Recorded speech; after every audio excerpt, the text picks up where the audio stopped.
Bonjour et bienvenue en direct à la télévision, à la radio et sur les réseaux sociaux pour ce temps de parole consacré aux jeunes étudiants qui sont actuellement à La Réunion. Et pour en parler, nous recevons par téléphone Mohamed El Henrif Bamkolo, qui est délégué de Mayotte pour les étudiants mahorais. Bonjour. Bonjour, Président, bonjour, auditeurs et téléspectateurs. Merci d'être parmi nous par téléphone. Alors, il s'est déroulé une chose importante samedi à La Réunion. C'était la première journée des diplômés mahorais à La Réunion. J'ai envie de dire, enfin, on a une journée mahoraise à La Réunion pour les diplômés. Il y a beaucoup de choses qui se font à La Réunion, mais effectivement, c'est la première édition de cette manifestation intitulée Journée des diplômés à La Réunion, effectivement. Alors, expliquez-nous pourquoi elle a été mise en place, en fait. Eh bien, en fait, la Journée des diplômés est un concept créé par les étudiants eux-mêmes, mais en métropole. Il y a déjà plusieurs éditions qui se sont réalisées en métropole. Et le président du conseil départemental est séduit par ce concept et a décidé, demandé à son équipe installée à La Réunion de l'étendre, d'organiser cet événement à Mayotte, à La Réunion également, et en mettant les moyens pour la réussite de cet événement à La Réunion. Et donc justement, ça met en valeur tous ces jeunes qui sont de Mayotte, qui font des études du côté de La Réunion. Ils sont combien en fait ces jeunes? Ces jeunes, et ce sont les chiffres du rectorat et de la DASU Mayotte, de la DEPSIC. Donc ils sont environ 1000 ici à La Réunion. Si nous combinons les chiffres à la fois de la DASU et de l'université, parce qu'effectivement, il y a des étudiants boursiers, ils sont environ 450. Ce sont ceux-là qui sont enregistrés à la DASU. Mais il y a aussi des étudiants qui sont les enfants de la famille, des familles installées à La Réunion. Donc au total, nous avons environ 1000 jeunes mahorais ou d'origine mahoraise dans les différentes universités, parce qu'il n'y a pas que l'université de Saint-Denis, mais c'est un dispositif qui est déployé sur l'ensemble du territoire de La Réunion. Alors, j'ai envie de vous poser une question, parce que quand on voit les jeunes étudiants qui sont en métropole actuellement, ils sont un peu désœuvrés, il y a un peu le pessimisme qui règne, ils sont un peu isolés. Quel est l'état d'esprit des jeunes mahorais à La Réunion ? C'est vrai que le contexte n'est pas facile pour tout le monde, que ce soit pour les étudiants de métropole, mahorais ou pas mahorais, les étudiants ultramarins, c'est pas évident.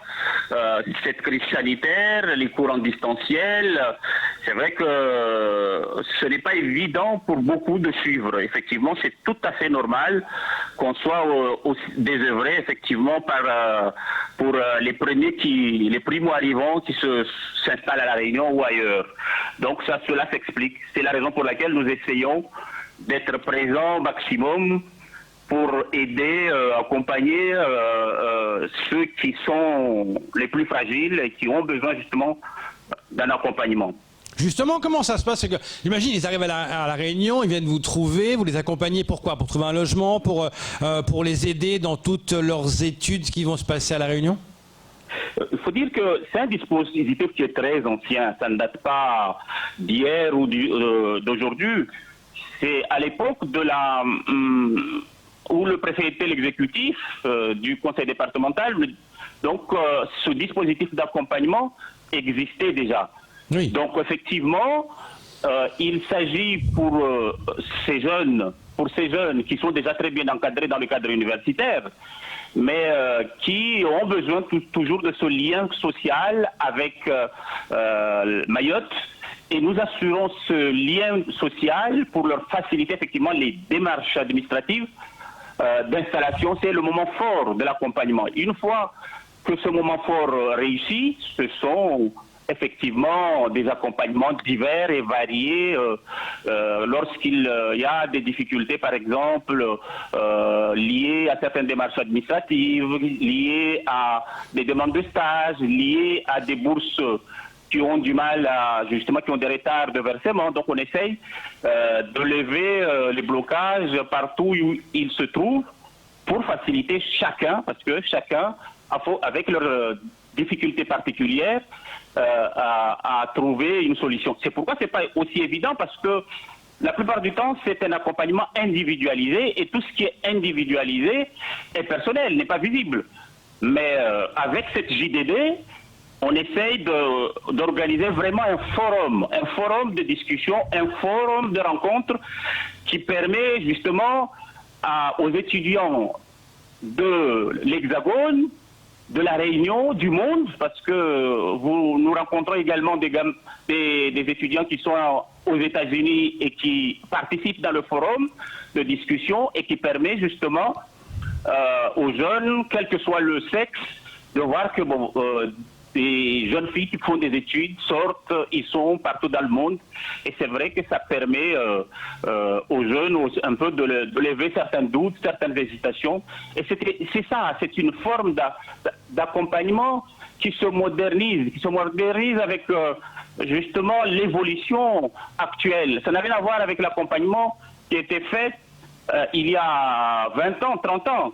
C'est un accompagnement qui se modernise et qui s'adapte au changement et qui permet aux jeunes étudiants de la Réunion de voir ce qui se fait dans le monde, de voir partout où il y a des étudiants qui réussissent et qui réussissent très bien, et qui permet justement à ces jeunes-là de communiquer, parce que, encore une fois, c'est pas que une journée des diplômés où on fait des fêtes, mais vraiment, comme je disais, c'est un forum, et dans un forum, il faut qu'il y ait des intervenants, et les intervenants sont des modèles, ce sont des exemples de parcours sur lesquels les jeunes peuvent s'inspirer positivement. Oui, justement, j'allais y venir. Il y avait une table ronde notamment qui a été faite sur le savoir-faire international. On a appris que des jeunes Mahorais sont actuellement en Amérique. Donc ça donne l'espoir à tous ces jeunes. Il y avait 72, je crois, diplômés samedi, à ces jeunes diplômés de dire tiens, je peux continuer ma carrière. Ça fait à l'international, du côté de l'Amérique ou ailleurs. C'est vraiment pour échanger et leur donner peut-être des idées d'ailleurs.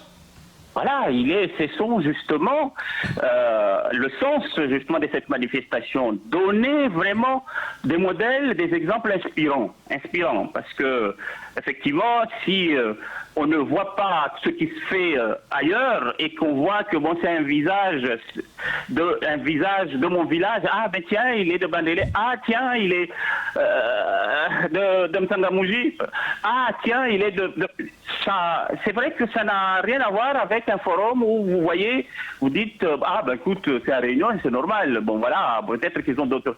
Mais à partir du moment où c'est des jeunes qui font partie de leur quotidien, de leur commune, forcément l'impact est différent.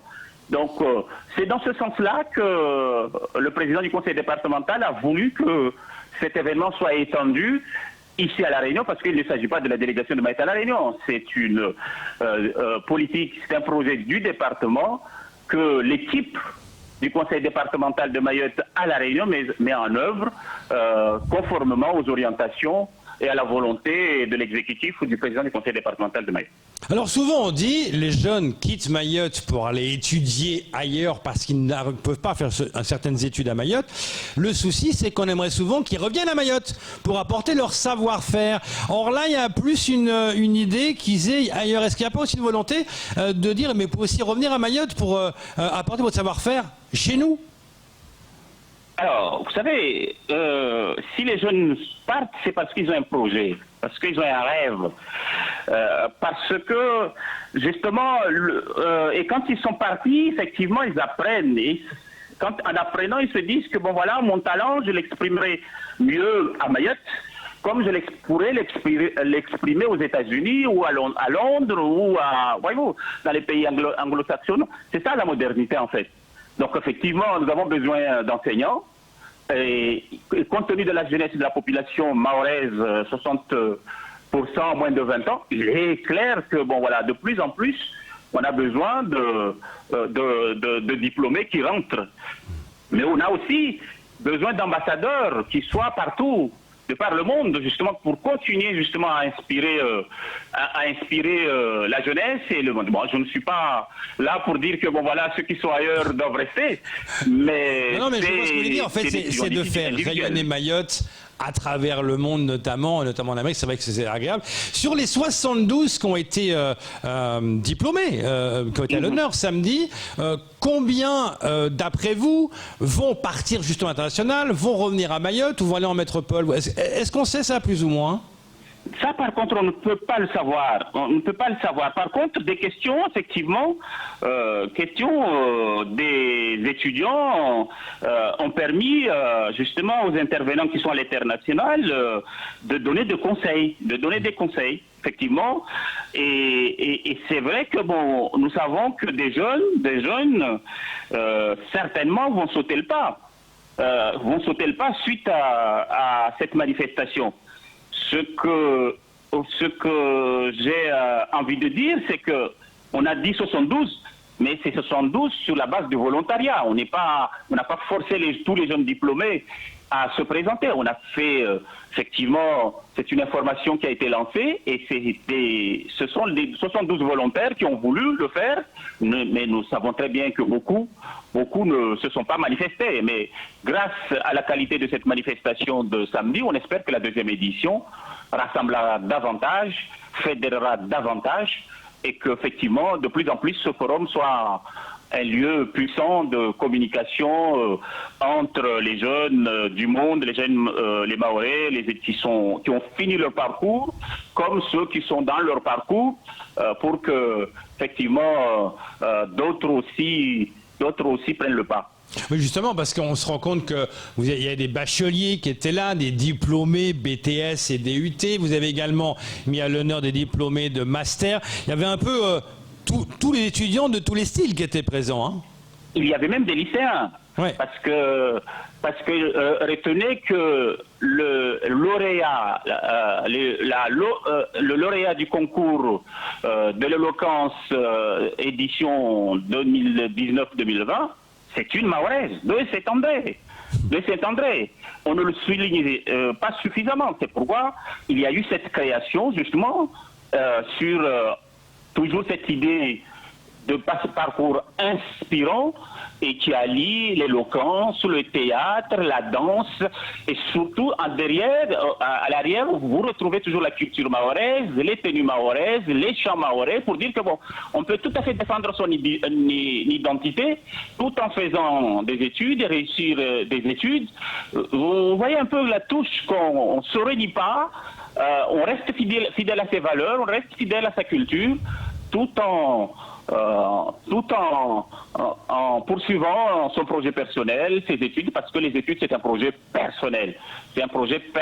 Donc, il faut accompagner effectivement ces jeunes-là à réussir l'avenir, le projet d'avenir. J'imagine que ça n'a pas dû être évident de mettre ça en place en pleine période Covid. C'était un pari risqué, quelque part. Non, comme je vous dis, c'est pas un concept nouveau. Oui, je sais bien, mais je sais, c'est pas un concept nouveau, c'est existe en métropole, mais mettre ça en place aujourd'hui en pleine période Covid, c'est ça que je veux dire. Par rapport au Covid, c'était un pari quand même, ça. Et effectivement, parce que le contexte de Mayotte, c'est un contexte. Le contexte de la Réunion, c'était un autre contexte. C'est pourquoi on a choisi un site. Vous l'avez vu, un beau site, et nous remercions aussi la collaboration de la région Réunion qui nous a mis à la disposition donc ce site-là qui nous permet justement de rester dans les clous en termes de respect du protocole sanitaire. Donc effectivement, on nous a beaucoup questionné sur le risque. Le risque dit, ben non, nous sommes en lien avec la préfecture de la Réunion, nous sommes en lien avec la région Réunion, et tout s'est fait justement en respectant scrupuleusement toutes les règles de protocole à respecter, et effectivement. Mais je voudrais dire effectivement que ce n'était pas facile, Parce que derrière cet événement, il y a beaucoup de préparation, de longs mois de préparation. D'ailleurs, la première édition aurait dû se tenir au mois de juin 2020. Malheureusement, bon, la crise était arrivée là. Finalement, on s'est dit peut-être en octobre, ça ne s'est pas fait. En décembre, ça ne s'est pas fait. Ce coup-ci, pour la crédibilité quand même de l'institution auprès des étudiants, il fallait le faire. C'est pourquoi finalement, donc, le choix a été fait de le faire, donc, de maintenir quand même la dernière date, mais toujours avec cet esprit que ce sont les jeunes qui sont mis à l'honneur. Ce sont les parcours inspirants qui seront mis à l'honneur. Ce sont vraiment les talents qui sont à l'honneur. Et dans la réalité, on a vu que les jeunes, ceux qui ont fini, comme ceux qui sont en plein parcours, c'était ça, le vrai défi, il était là. Merci beaucoup. C'est vrai que c'était important de parler des jeunes à La Réunion. D'ailleurs, justement, comment est la situation à La Réunion? On a entendu que c'était beaucoup moins compliqué qu'à Mayotte par rapport au Covid. Le préfet de La Réunion a pris certaines dispositions. Comment ça se passe là-bas? Ben, écoutez, je suis pas très... Bon, je lis les journaux, je regarde, il y a toujours... on ne cesse jamais de sensibiliser les gens au respect des règles. Donc, de faire attention, de ne pas... d'éviter certains rassemblements, de toujours respecter les règles, les mesures barrières de base. Donc c'est vrai que les gens sont mobilisés, sensibilisés. Cela étant, la vie continue. À l'université, dans des formats assez légers, des cours en présentiel existent, sont maintenus. On essaye vraiment de vivre avec la situation tout en respectant les règles. Et quand le seuil, les indicateurs se dégradent, ben, le préfet intervient pour ajuster les choses. Mais il y a quand même une certaine discipline de tout le monde, quoi. Tout le monde est mobilisé pour que justement on essaye de limiter quand même les dégâts de la pandémie, du virus. C'est ce que je constate ici. Merci beaucoup Mohamed El Henri Famangolo d'être intervenu ce matin sur le plateau pour parler de la jeunesse. Et j'ai envie de dire, vive la jeunesse! Vive la jeunesse! Merci, bonne journée. C'est tout pour ce temps de parole. Tout de suite, la suite de vos programmes.